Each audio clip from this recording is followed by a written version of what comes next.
His father is very spiritual and happy to talk about faith, but the prince is not. Robert Hardman quotes a senior palace figure as saying about the difference in William and Charles's attitudes around religion. Could Prince William decide not to be the supreme governor of the Church of England when he succeeds King Charles as sovereign one day?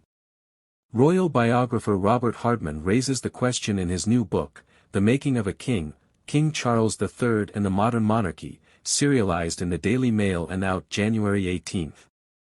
According to the excerpt, there is speculation that the Prince of Wales, 41, may not take the title, which has been affiliated with British sovereigns since King Henry VIII in the 1530s, because of his beliefs.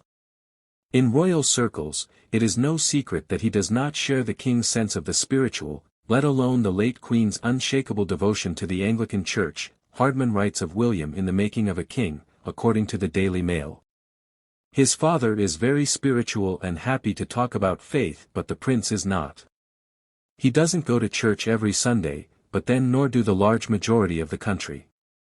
He might go at Christmas and Easter, but that's it, the author quotes a senior palace figure as saying. He very much respects the institutions, but he is not instinctively comfortable in a faith environment.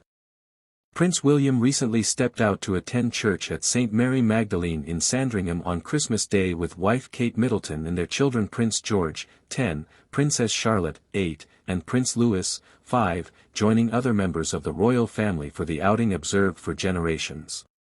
Queen Elizabeth was known to attend church weekly throughout her record reign, and her straightforward faith was said to sustain her during the pandemic. British Parliament outlines that King Charles automatically became Supreme Governor of the Church of England upon his accession following the death of his mother in September 2022, and he described his faith as deeply rooted in the Church of England in his first speech as sovereign the following day. The King, 75, has long shown an interest in interfaith relations and promised to maintain the Protestant faith and Church of England during his coronation ceremony on May 6, 2023. He can also appoint archbishops, bishops and deans of cathedrals within the Church of England on the advice of the Prime Minister, but William might do things differently one day.